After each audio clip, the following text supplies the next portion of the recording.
My name is Zena Pfizer. I am a member of Clean Elections Board of Directors um, and the head of the legislative team. I want to welcome you to this evening's webinar about improving and protecting our democracy in Minnesota.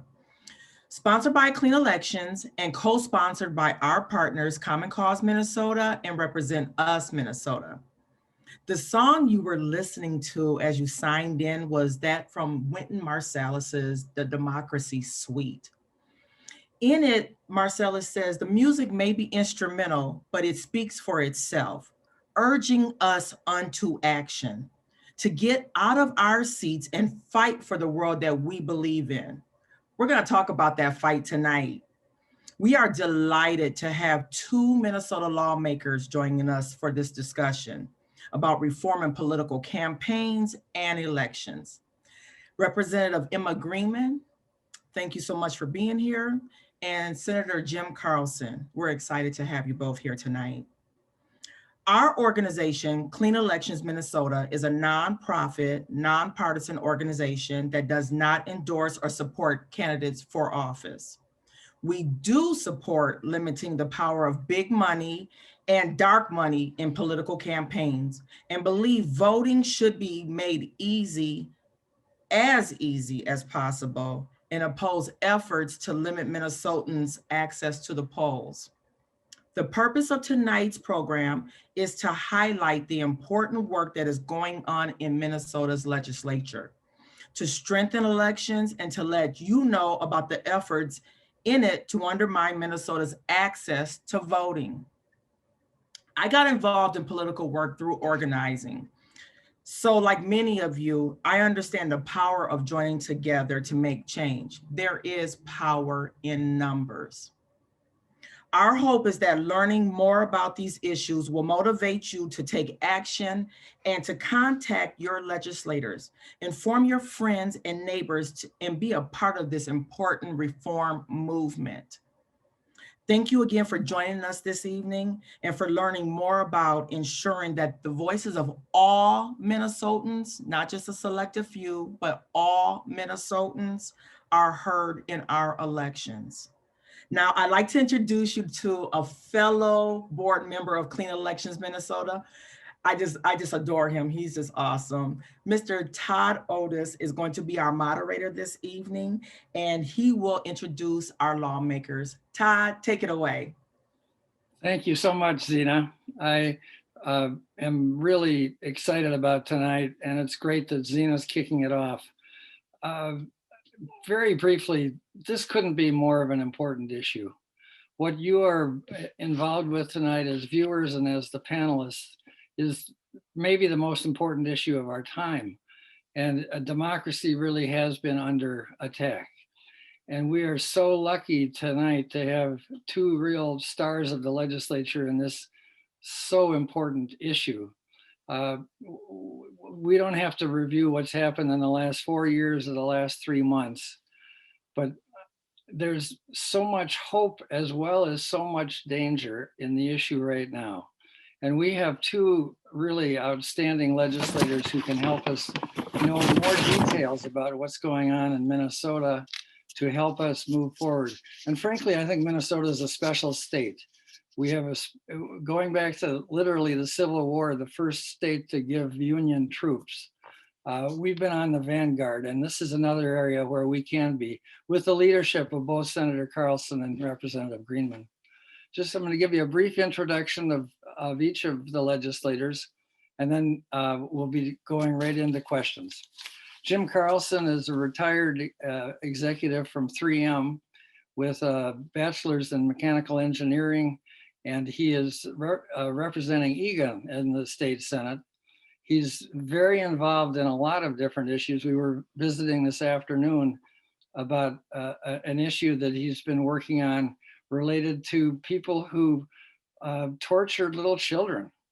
And like all legislators, he's dealing with a whole range of things, but he's been terrific as a point person on these issues in terms of Citizens United, attempts to suppress the vote.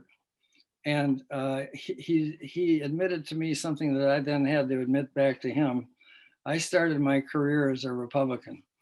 And now we're in a different camp, but we both care about Minnesota. And I really enjoyed, Jim gave me so many tips in our conversation today.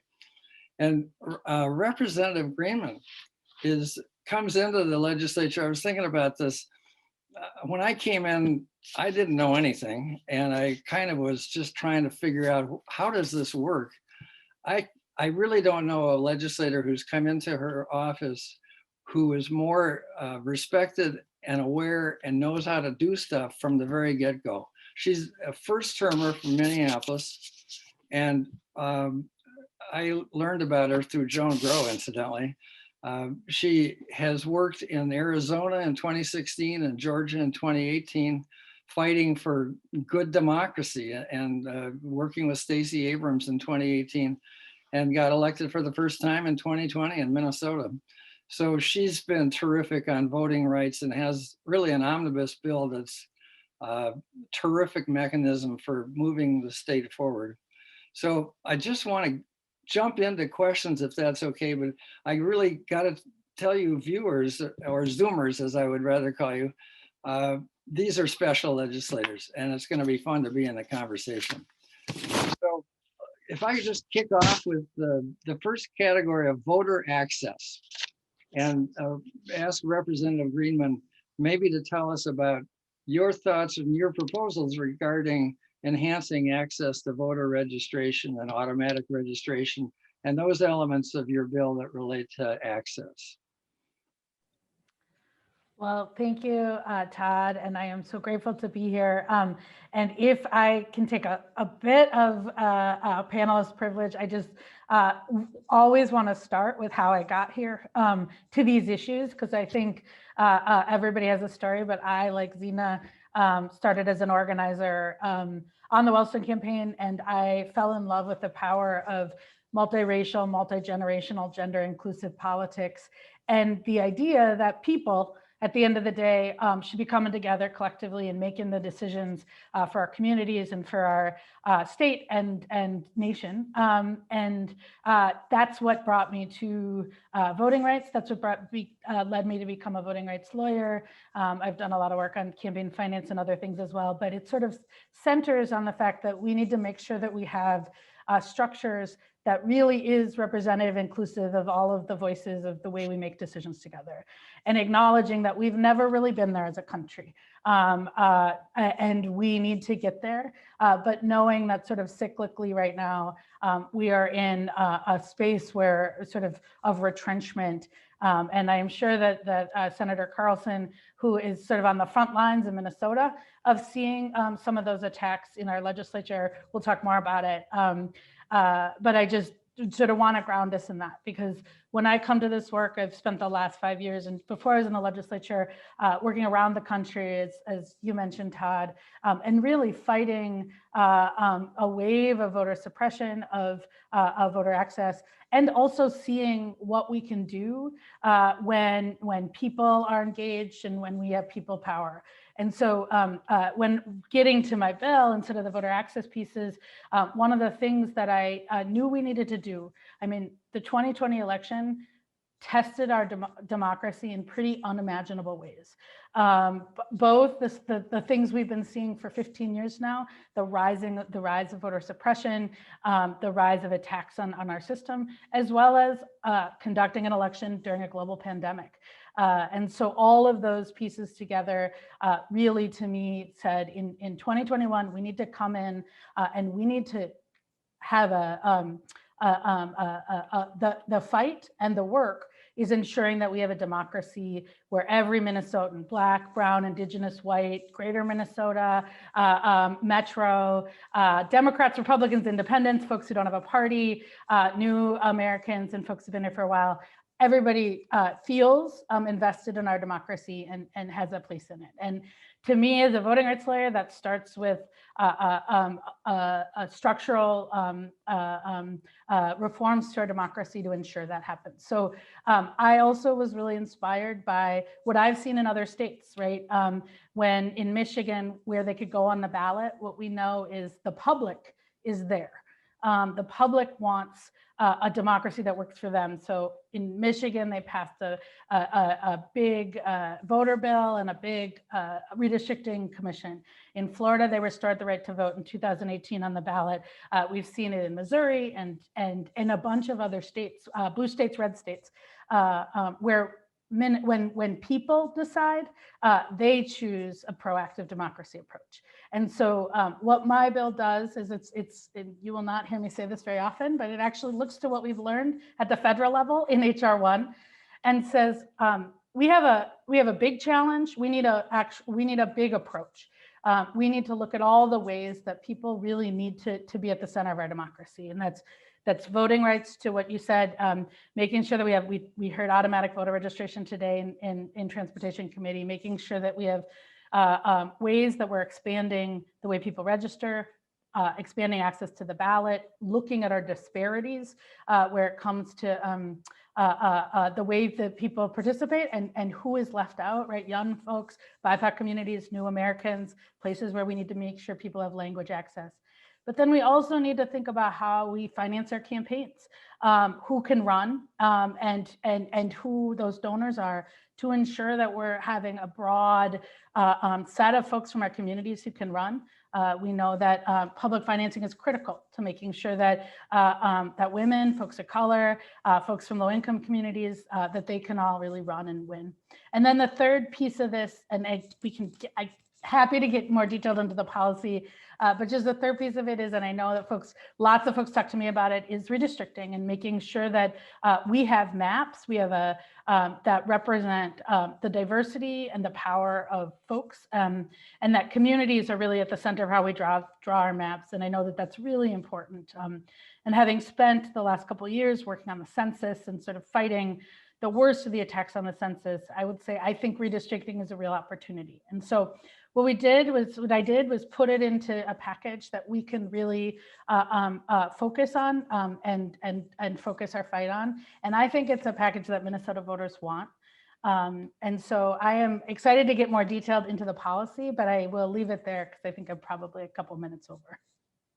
All right, well, that's great. And we will get back to some of those components, Representative Greenman. Now, Senator Carlson is in a situation where he's watching activity that sort of reduces access. And I'm wondering if you could tell us a little bit about what might be interpreted as attempts to suppress voting in Minnesota. I know it must be frustrating. I've been in the minority in my life too, but you are so aware of what's going on. Could you just tell us a little bit about, for example, the Senate file 172 that requires voter identification and your thoughts about that and related matters, Senator Carlson?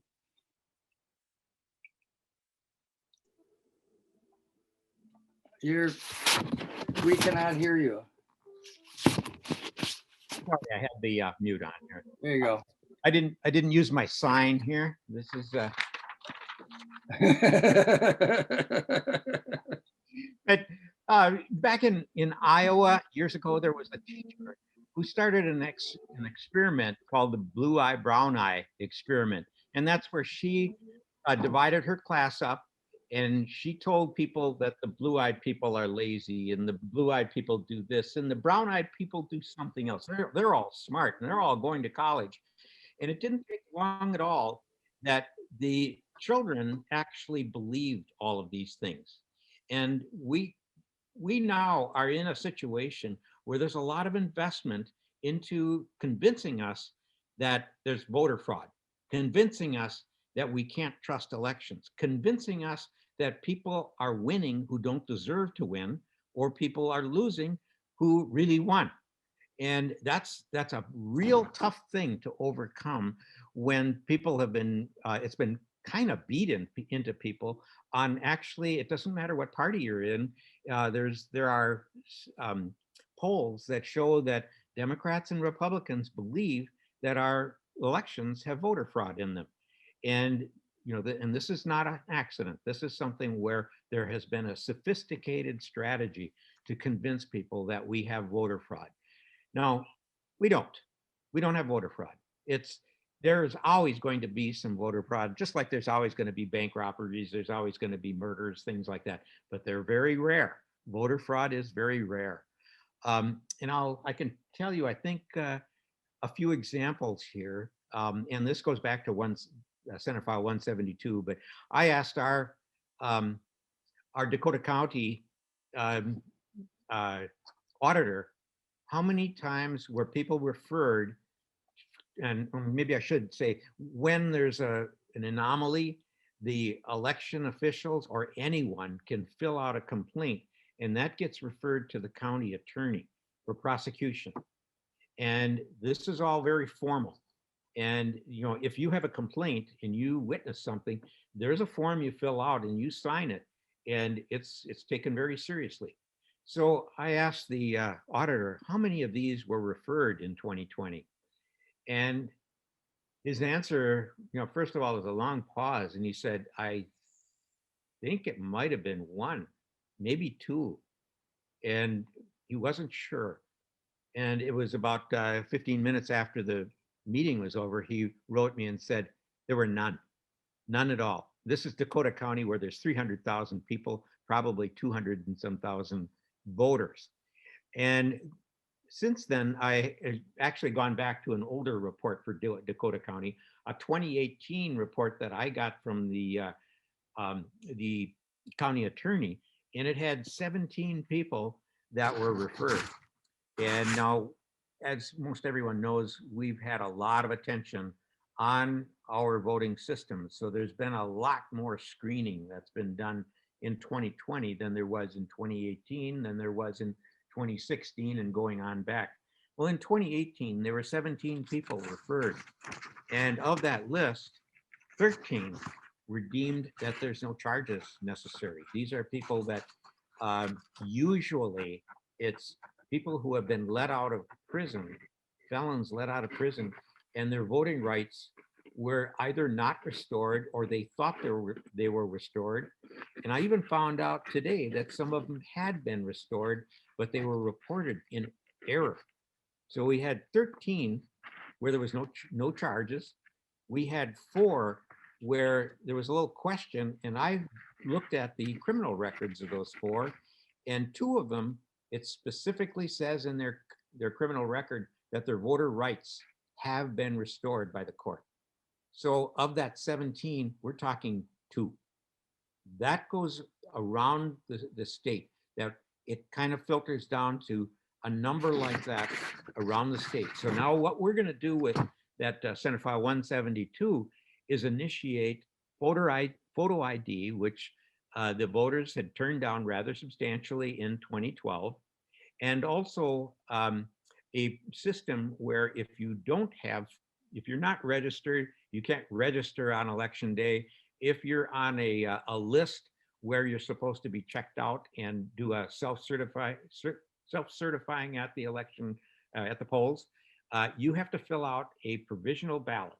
That provisional ballot is kept separate from the ballots that are counted that night, and they are forwarded to the county where you have to justify who you are. Now, in 2018, we had roughly 3,300,000 voters. Of that, 259,000 registered on election day. Now, they registered with several different methods. Some of them were registering by mail, some of them in person, but 259,000 of them were registered on election day. All of those would fit into this provisional ballot system. And the cost of that is going to be staggering. So now we don't even have a cost estimate yet from the counties, what they're going to have to spend on this. We do from the state, and it's going to be roughly $3 million the first year, because next year is not an election year, but then it's $6 million the next year and every election year.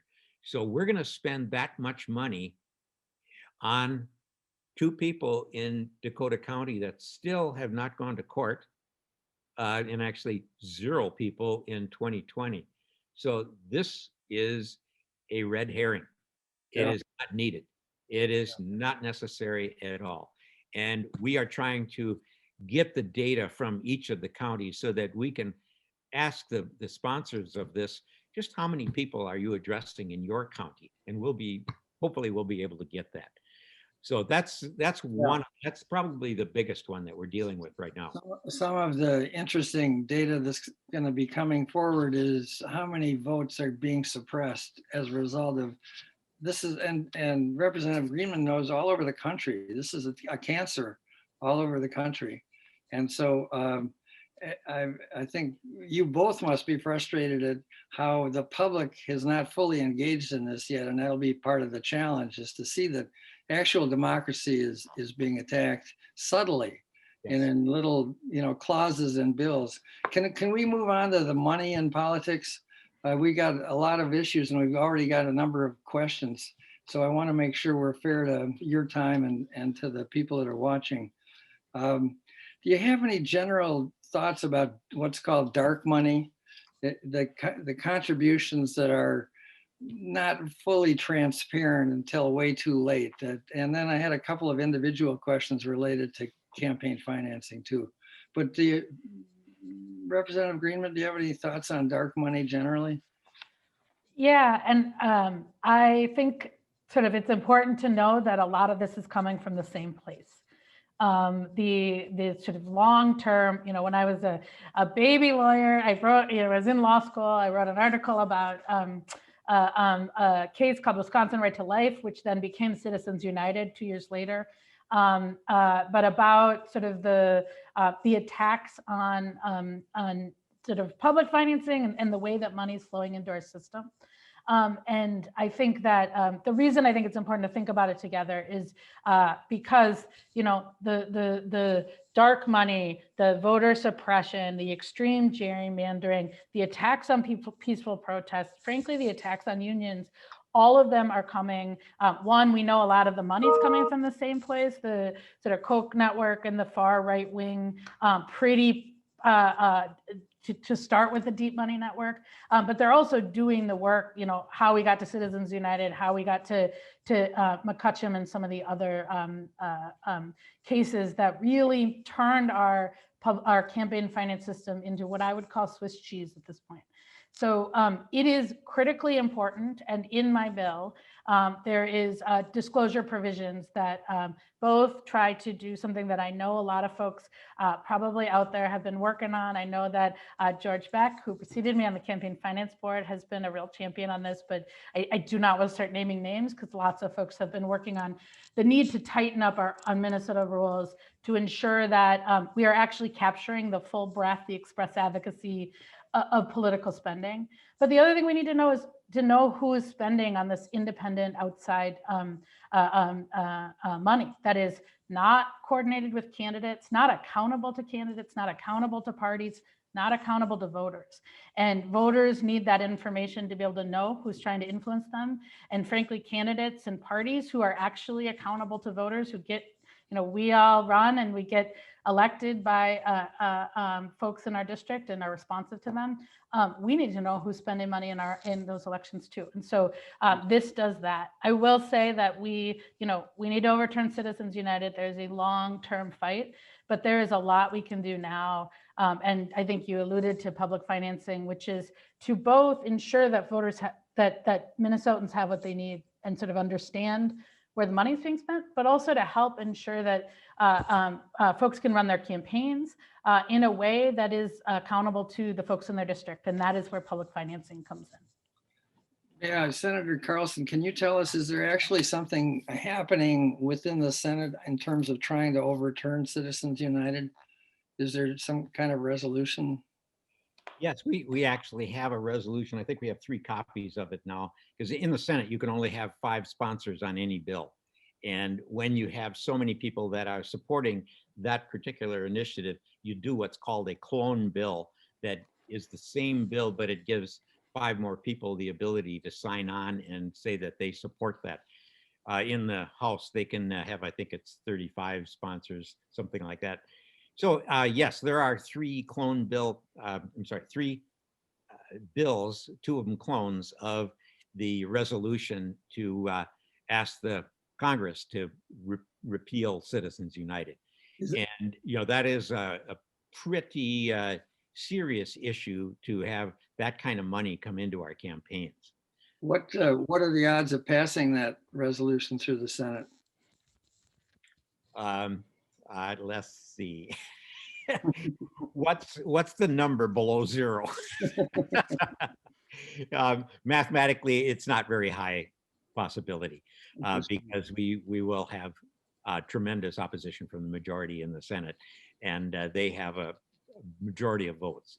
Now, I've always been one of those people that doesn't like fishy money. I don't know that we always would call it dark money. I have not taken a dime of lobbyist money since 2012 because I think that I don't want to owe anybody a vote, friend or not. I don't dislike lobbyists. I just think that I don't want to owe anyone a vote. I don't want anyone to expect me to vote for their initiative when they bring something to the Senate. So I don't take any lobby money.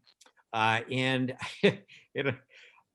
contrary, let's say complete opposite of Representative Greenman, I was such a greenhorn when I came into the legislature. When we had our orientation, before we even got our offices in the Senate, I asked a dumb question at our orientation. Why do we even accept lobbyist donations? Why don't we repeal that? And there were lobbyists in the room and they all went, yay! And so they would like to not do that, especially the ones that have to dig into their own pockets and come up with lobby money. So that, I think, is one of the things that I would like to eventually see, is that we don't have any money where there's an expectation of a vote. That means personal money, that means corporate money, that means dark money, and that means lobbyist money too. I have a feeling Representative Greenman has some thoughts about this too. And if you could not only talk about that, but your democracy dollars idea too, that would be Yeah. really cool.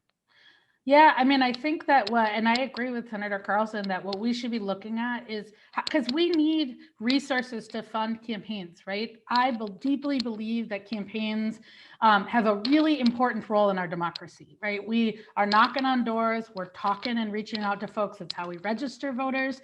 Hopefully we can do less registration after we do automatic voter registration and pre-registration. But it is ultimately a way good candidates, good parties, good nonprofits, good sort of partisan, nonpartisan, but are folks reaching out and engaging people in our democracy. That is good and important. And so the question from a campaign perspective is, okay, so how do we should be able to pay our campaign staff a living wage, right? We should, I believe that is important in my values as a legislator. It should be important in my values and our values. But in order to do that, we have to make sure that we have a financing system that, one, does not rely on big concentrated money, right? Because, and particularly corporate money, but sort of concentration in the market should not equal concentration of power in our democracy. And we need to make sure that particularly new candidates, folks who are maybe upstarts, women have a much harder time getting access to resources, folks of color have access. And so one of the things that a good public financing system does, and my program in particular, is build on what I think, when we first started our public financing system, it's really good bones, but it just hasn't kept up with where we're at right now, both in terms of what it takes to run campaigns and also in terms of how people participate. So the Democracy Dollars program, which is modeled on what they did in Seattle, but really builds off of Minnesota's political contribution refund program. And I will say there's probably half of you out there who may never have heard about it. Half of you are very familiar.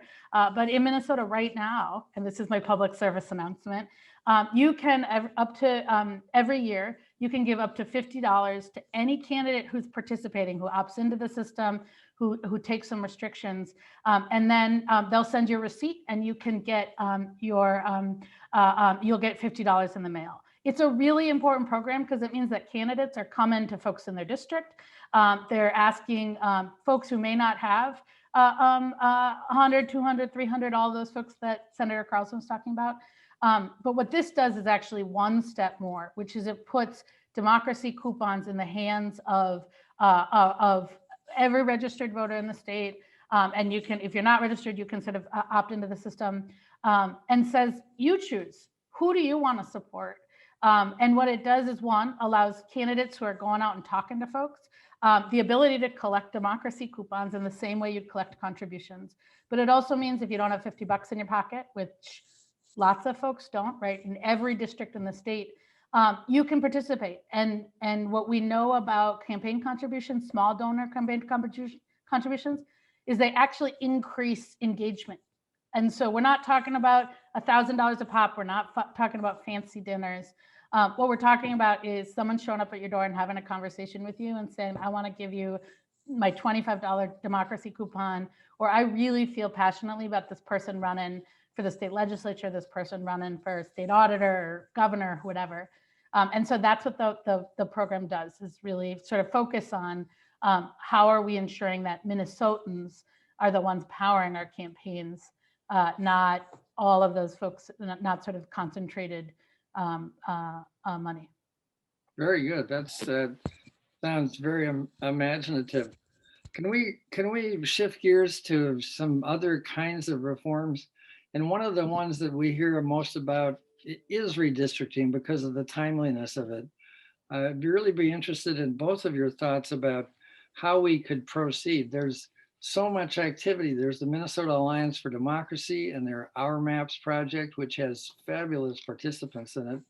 It's very timely. It's a very sensitive issue. I'd just love to hear both of your reflections on what you think we ought to be doing and how it's looking this year. I'll let you go, Representative or Senator Carlson. It's, first of all, we have a problem. We have a problem that the data is not going to be delivered. And right now we're hearing September, when that usually comes in February. And there's a lot of work involved in redistricting. And there's even more work when you have one party has the Senate, the other party has the House, because they're not going to agree. And what happens is that will eventually come to either a terrible consensus or one that's one-sided. And if the governor, well, first of all, if you had a one party controlling both bodies of the legislature and a different party controlling the governor's office, it's just going to be vetoed. And if you have one party that has the House and the other party has the Senate, they're not going to agree. And there's a deadline that the legislature has to finish this. And if they don't finish it, it goes to the courts. Now, I think most of us know right now that with Republicans controlling the Senate and Democrats controlling the House, we're not going to have an agreement. It's just not going to happen.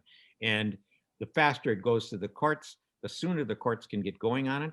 But there's a little trick that is kind of not well known, and that is that there's a deadline that the maps have to be completed. And so the legislature is going to work at it until they reach their deadline, and they're going to be at loggerheads, and then the court takes over. And the court will drag their feet. For instance, if you would say, let's go to the courts right now, and the court sets up a panel and does their work on it, does their research, does their work, to do their interviews, all that sort of thing, and they come out with a map, then the legislature might just come out with a similar map with some changes and one up the courts. And the courts don't like that. So they will wait until the legislative time has run out. So that pushes everything later. If we had right now one body doing both, having both the Senate and the House, we could have a redistricting done rather quickly. And if that same party runs the governor's office, it would be approved rather quickly. But it's not going to be this time. And it's probably going to be way towards the, I think it's, there's a date in April where it has to be done, because we have to either declare our candidacy or move to the district that we want to be a candidate in by a deadline there. And so that, and each of those, and it's not really interesting for the public to know all of those things, but there is a sequence of events, and it's not going to happen until the last minute. So that is a problem. And I want to say one interesting thing about gerrymandering. We have not had gerrymandering in Minnesota. We've had things that maybe were close, but it's never been something where, we want to throw out the whole thing, because we've had the courts do it. The courts have been doing it for many, many years. And that's because we didn't have the governor in both bodies in the same party. So that's been our saving grace as far as gerrymandering go. But if you want to look at gerrymandering, your viewers can Google Donald kicking Goofy. Donald kicking Goofy. And that will bring you to a website that is the gerrymandering in Pennsylvania. And there's one district where it looks like Goofy, and it's connected by a small isthmus to a figure that looks like Donald Duck. All right. Representative Greenman, I'd love to hear your thoughts about it too. You looked at the big picture all over the country as well. Yeah, and I think we need to think about redistricting from two different lenses. One, we are in a redistricting year, but two, and I know I've seen this for the last 10 years, right? What we saw, the extreme gerrymandering that came out of 2020 or 2010 and the red map. If folks are really interested, there's a lot of great books. But also we know gerrymandering it's not just partisan gerrymandering, it's really extreme racial gerrymandering we've seen, and also incumbent protection gerrymandering that's been going back forever since we started redrawing maps. And so I think when we think about it, to me, there's two questions. One is we need a shared understanding of what are the principles and criteria. And that is actually, there's priorities, but that's actually, I think, a small d democracy issue. Because it's not, I don't trust just the courts to go and deliver us something, great, or an independent commission or whatever it is. I think at the end of the day, the question is, what do we as a community, as a state, think is important? And as we build in the things that also federal law require, and how are we prioritizing to make sure that our communities are fully represented? And then the second thing I think is the process, ensuring that we have community input and citizen input in a real way. It is not just a technical question. It's not something that folks that either lawyers, and I say this as a voting rights lawyer, can go, or judges can go do, or the best map makers with the best algorithm. It's actually about people and communities. It's about representation, and it's about how people conceptualize and think about their communities. And so when I think about 2021, and I know I am new here, but I actually am more optimistic. One, I know that in the House, at least I stand on and really in good company of both Representative Cleavorn and Representative Schultz have been doing a lot of important work to ask these questions of how should we, as a state, how should we draw the maps? What is a principled way to do that? And I think that conversation is going to be really important in the House and the Senate.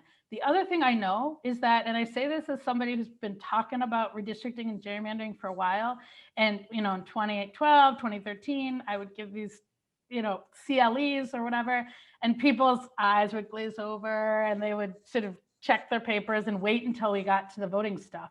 But now people come up to me all the time and they ask, and it's not just Democrats, it's Republicans and independents. Folks are really tuned in. And so if Democrats and Republicans in both legislative bodies are paying attention, they know that there is a real sort of bipartisan, nonpartisan interest in making sure that we are drawing maps in a way that is fair and representative and transparent. And so when I think about what we should do as, and I say this, I have no magic wand, but when I think that what we should do, and frankly, what states across the country should do, especially the ones that have lawmakers drawing their maps, is actually say really clearly, here's our set of principles, here's the process. And the process is going to be going around and listening. We're going to listen to people talk about their communities. We're going to listen to people talk about their cities and their economies. We're going to tell the story of and let people tell the story of what Minnesota looks like and is to them. And then we're going to use that to draw maps in the same way that the courts should draw maps based on that, because that's ultimately where I think that this should come from. And so there is a set of reforms, but I think no matter who draws the maps, we really should make sure that we as a community have had that conversation about principles and process to make sure that it centers the voices. Having the public decide who's going to be in office rather than the people in office deciding their districts. I have, one quick question for each of you, and then I'd like to go to the questions we're getting from the viewers or the Zoomers. So please, quick, but I think it's important. First of all, Senator Carlson, you have legislation allowing ex-felons to be able to vote. Can you just tell us a little bit about that? Well, that's been an interesting initiative that has started to go around the country. We have to go back to the Jim Crow issues where there was an intent to have people of color not be represented. And so there were, I think everyone knows that we've had, for instance, arrests, prosecutions that are different for white people than people of color. And what happens is that people of color tend to have, as a result, more incarcerations. And so that was one way to limit people of color from voting. And so right now we have, just an amazing disparity between white people who are incarcerated and people of color who are incarcerated. And that is because it's an artificial separation. I feel that anybody that comes out of incarceration, they've paid their debt and they should be able to vote. Florida had that as a ballot referendum a few years ago. And this is Florida generally has been fairly Republican leaning. And so the Republican legislature was very surprised that the citizens wanted to give people the right to vote back. And so they passed something that required the people who are coming out of incarceration to have to pay restitution. Well, that was challenged and it became known as a poll tax. And then there were groups that were going to pay this restitution just to enable people to vote. And then Florida passed a law that said you can't do that. The person. We wish you well in the legislation that you're carrying in the Senate to try to enable that. And Representative Greenman, shifting gears a little bit to the concept that this is a really radical idea where majority rules. I don't know if that for the United States president, wouldn't that be great? Do you have any thoughts about the national popular vote and its where it is and its viability? And I can keep this quick because I know we're getting to questions. I know that the goal, right, the Electoral College is in the Constitution, but through the process of the National Popular Vote Interstate Compact, I think I have that right, it would allow a set, if there are enough states to decide to band together, that we would get 270, then it would go into effect. That's I support it. I have not worked on it in the past, but I think it is a really positive way to get to what I think we all see is both the Electoral College and frankly the Senate federally are increasingly representing less and less people, and they are built out of the sort of original sin of a constitution that built in slavery and protection of slaveholding power. And so as we think, I think that there's going to be a lot of interesting conversations about the Senate, given where the power dynamic is right now. And I think that the Electoral College Compact, I know it's growing. I don't actually have the amount of states. So I thought it was like 17, but I should have done my fact checking beforehand. All right, let's go to questions from the viewers. First one is, how can we address voter suppression in this era of COVID precautions? So your thoughts about COVID vis-a-vis access to voting. I'll hit that with let's have more mail-in balloting. Let's do that. That was very successful in the 2020 election all around the country, really. and there hasn't been any hint of additional fraud or even fraud at all. So mail-in balloting, and by the way, people need to know that we already have it here. All of the people that are deployed military have mail-in balloting. And then there's any precinct in a municipality that has fewer than 400 voters, they can do it by choice. And so there are 1,000 precincts in the state of Minnesota that now have mail-in balloting and have had it for years. The only people who can't do it are the people in the seven county area here who are by statute prohibited from doing it. So if we can increase that, increase the 400 to 1,000, increase the availability to everybody in the state. And I think that would be very, very productive if we ever have this kind of pandemic or this kind of threat to voting again. All right, So that's good. I've got a question for Representative Greenman. Do we have to raise the spending cap in order to allow candidates to take both public dollars and still have enough money to be competitive? That's a really great question. Here's what my bill does. It excludes, instead of raising the spending cap, it excludes the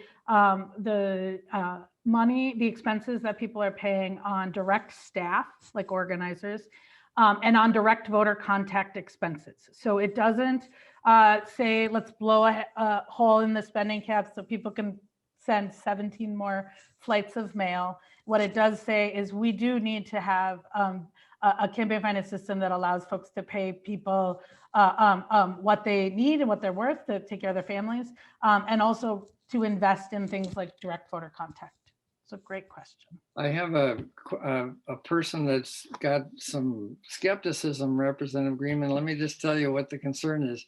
As the treasurer of a House candidate, I'm concerned that your democracy dollars proposal will dramatically increase the work of campaign officials as well as campaign finance board staff. What's your response? So number one is thank you for being a treasurer. My treasurer is amazing, and it is the hardest job on a campaign. So thank you for doing that. And I think that one of the best things that I saw of when I was on the campaign finance board was how hard the campaign finance works to make sure that we can continue to have grassroots treasurers, which is really important. So built into the bill, and I actually worked with, when I was working on this bill, I spent a lot of time talking to the executive director, Jeff Sigurdson, about like how I could build it so that the campaign finance board would have what they needed. And so it does include more staff and the way to execute it. I will be really clear that right now our campaign finance board compared to other states is very, very lean and small. They don't have what they need to do what they're doing now. And so it really is, if we're serious about saying that we need to invest in the infrastructure of our democracy in the same way that we invest in the infrastructure of all of the other things that make this state run, we need to make that investment and pay for it. And I think it's a really good investment. And so I'm really glad you asked. It is not something that we're going to ask the campaign finance board to just do a lot more with a little. So thank you for the question, and thank you for being a treasurer. That's great. I have one maybe for both of you, but Senator Carlson, could you give a whack at this one? I've been an election judge. How can election judges be involved to show that election fraud is insignificant? Well, probably the best thing is to, I always tell people that if they're writing me, the words they should use is as your constituent. That's right. It gives you the kind of credibility that you need. And I tell teachers, as a teacher, blah, blah, blah, it gives you credibility. So an election judge should say, as an election judge, and you see those letters to the editor, and it gives a lot of credibility to what you say. And I think that's really important because I rarely get any kind of letter to me or see one to the editor where they say, I was an election judge and oh my gosh, the fraud. That just doesn't happen. Yeah, right. And I always tell people, if you really think that there's fraud, go apply to be an election judge and you'll get trained and you'll know how to answer that question. That's a great challenge. That's a great challenge. Representative Greenman, maybe you can answer this next one. What impact does the federal HR1 have on state proposals, that large federal legislation on campaign reform? Yeah, so I will answer that question, but let me also just take a crack at, because I think this is really important. On the election judge question and also on the voter fraud question. It is a big lie that was exposed to be a lie based on disinformation that got 5 people killed. And so I think when we think about it, like, it's not based in facts. And so making sure that we are just, you know, what Mitt Romney said, which was the best way we can show respect for voters is by telling them the truth. And so as we think about it, I don't think you should feel like you need to sort of explain away. I think you need to tell the experiences. Election judges are our friends, our neighbors, folks around the community. They are in every district in the state. And I always say that because some of my colleagues across the aisle who are actively spreading disinformation, it is an attack on them too. And we are seeing the rise of disinformation and attacks on election judges and elections administrators. On my bill, in the committees we were at, we've had multiple election judges testify that one of the reasons they need a bill in my bill is a policy preventing voter intimidation, but also preventing the intimidation of elections officials. And they talk about the experience of 2020. And so I would say, 1, share your experiences, but 2, we just need to reject outright and actually focus on what this is about. And so thank you for being an election judge. Write an op-ed about what you think voters need. But I don't think I think we're at a place where we need to stop chasing an argument that is based on lies. So to the HR1, one of the most important, so HR1 and HR4. HR4 is the amending and sort of building back the Voting Rights Act after it was gutted by in Shelby County versus Holder. Both of those are very critical. And what we're seeing is particularly HR4, 40, I think it's 43 states now have big voter suppression bills that are coming from Republican legislators or one body like we have in Minnesota. And so we need the protections of actually having a strong, robust Voting Rights Act in HR4. In House File 1, and this is, I will be very brief because this is a big question, but in a lot of ways, it will sit and be complementary to the proactive voting rights work that is in my bill and is in, and to be clear, there are folks fighting for it in the Senate. Senator Carlson, Senator Port is authoring my bill in the Senate. So I want to make sure that there's good guys in the Senate fighting for really important things. But so the long and short of it is, I think we need both HR1 at the federal level because it'll impact federal elections and really help us with some pieces. And then at the state level, this too. There's probably won't take more time than that. But I'm happy to offline, obviously. I have one more, and we're going to have to start to wrap pretty quickly, but how can we better inform the public, especially skeptics, about the thoroughness of the handling mail-in ballots in Minnesota? How do we reassure the public about mail-in ballots? And please, just your brief thoughts. First thing is go onto the Secretary of State's website and take a look at the process that mail-in goes through. I believe I think it's still up there where he has all of the steps that a ballot goes through before it's accepted. There's a lot of filtering that's done. And so it's not that a ballot comes in and it just goes and gets counted. It gets verified. It gets, there's lots of filters that it goes through and double checks on whether the person has already voted, whether they're a felon, whether all kinds of other things, and whether they're registered. So there's very good source of information there. And otherwise, the whole system is complicated enough so that if you have questions, and really we need to have an open dialogue. My email in my Senate is jimc@senate.mn. Write me and ask me for some kind of clarification, because there's just so much to it and we have people that can explain it. So it's very, very simple, very straightforward, and it's very secure. Okay. And people love it. across the country. And so, I mean, and you talk to both when you look at when polls, but also you look at the increase, you look at who, and it's, you know, who is voting by mail. It's people, it is old folks, young folks, white folks, black folks, folks on new Americans, folks who've been here a while. It is Democrats, Republicans, independents. And when you talk to county elections officials, they talk about how voters like it. In the pandemic, they really used it, and they don't expect people to come back. And so if you're talking to an individual voter, that track your ballot link is really, really helpful. People love that because you can sort of track the process of your ballot. But I would also just say, you know, point at the scoreboard. People love it.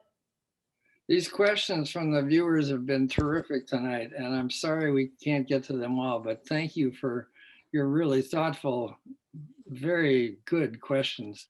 I have one final question for each of you, and it really relates to how we're going to move the kind of reform you believe in.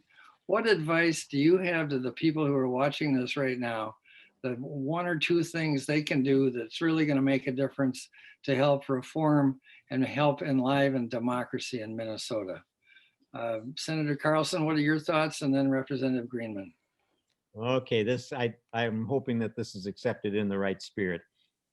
Get us in the majority in the Senate. That will do it.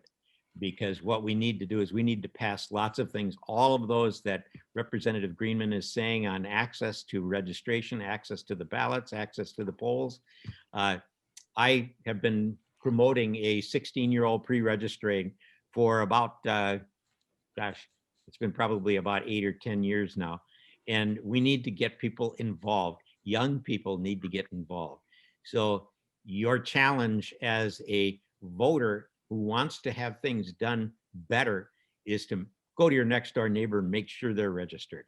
That's a big thing. Make sure anybody who buys a new house in your neighborhood is registered. Anybody that you know. And then of course have your aunts, uncles, and children send in that $50 too. All right. And Representative Greenman. I wouldn't be a good organizer if I didn't come with a list. And I think to Senator Carlson's point, it is not a partisan thing. If you vote on democracy issues, you will do it, right? That is one of the pieces is these are not bipartisan issues. These are nonpartisan issues. And so being a democracy voter and saying, I'm actually going to ask my legislator, I don't care what party they're from, and I'm going to hold them accountable to ensuring that we're fighting for reforms that expand access, that protect our voice, rather than restrict and sort of concentrate. And so that is how I would say on that, and absolutely knock on doors and register voters.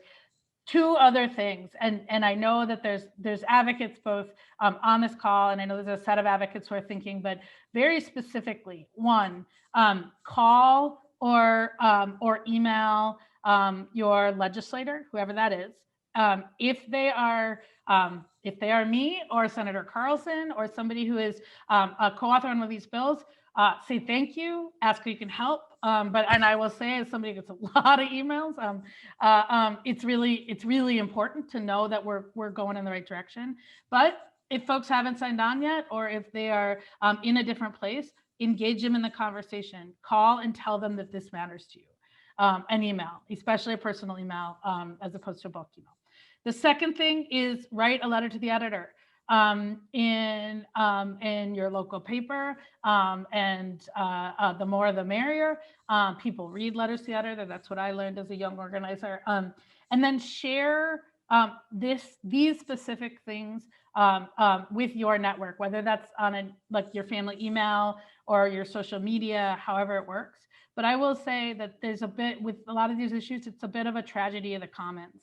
So everybody's like, I'm going to fight on this issue or that issue or this issue, and really doesn't center the democracy issues. And it is so critical because, I sat today in committee and heard paid family leave, which has 80% support of Americans. And I heard a visceral partisan attack coming from not my party, and that was inconsistent with where voters are at. And so when I think about paid family leave, or I think about climate change, or I think about worker justice, or whatever the issues that motivate you, democracy and the ability of people and the public to sit underneath it are there. And so making those connections, I think, are really important. And I know that there's a few advocacy toolkits that are being built right now around House File 9, and I can't remember the Senate number in the Senate, but I will say that we have the DFL minority in the Senate is on board with and doing great work. So call us, ask us, write a op-ed about it, share, but it's really important that you make your voice heard. You both have said so much. I do want to refer people to the chat room to learn about Common Cause's Week of Action. And the Week of Action is things you can do every day this week. So go to the chat room, and Common Cause deserves a lot of credit for mobilizing that. Well, wow. What presenters and what legislators. Thank you so much for the points you made. And we're all in this together. We're all fighting for democracy together. Thank you so much to the people that have taken the time to watch and engage with you both tonight. So thank you, thank you, thank you. And let's just keep working on it. Thank you.